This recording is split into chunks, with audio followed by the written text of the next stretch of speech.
அரசியலுங்கிறது கடினமானதும் எளிதுதான் கிடையாது. அரசியலுங்கிறது ஒரு ஒரு வே ஆஃப் லைஃப்.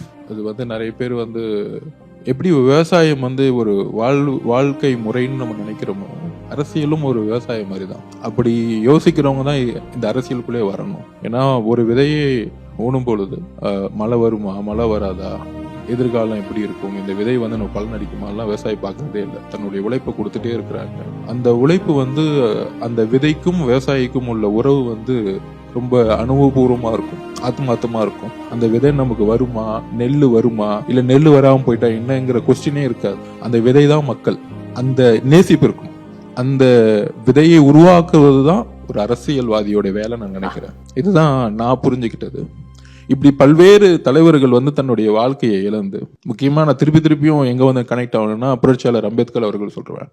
ஒரு அரசியல்னா சிஎம் ஆகணும், எம்எல்ஏ ஆகணும், பெரிய பெரிய வீடு கட்டணும் அப்படிங்கிற ஒரு சிந்தனைகள் இந்த 30-40 வருஷமா ரொம்ப அளவுக்கு அதிகமா தமிழகத்துல வேரூண்டிடுச்சு. அதுதான் என்னுடைய பயணத்தில் தெரிஞ்சு. ஒரு தேர்தலில் இவ்வளவு தூரம் செலவு பண்ணணும், அந்த செலவு எங்க பண்ணணும்னா நம்ம கவர்மெண்ட்ல இருந்து சம்பாதிக்கணும், திருடணும் அப்படின்னு ஒரு தாட்லாம் ஒரு அரசியல்வாதியோடைய மனசுல ஒரு 30-40 வருஷமா ரொம்ப அதிகமா ஊனிட்டாங்க வெற்றி அடைறதுக்காக. அதை நான் பார்த்திருக்கேன். என்னுடைய இந்த களவும் கற்றுமரன்னு சொல்லுவாங்க, எல்லா களவையும் கத்துக்கிட்டு தான் வந்துட்டு இருக்கேன் ஆக்சுவலா.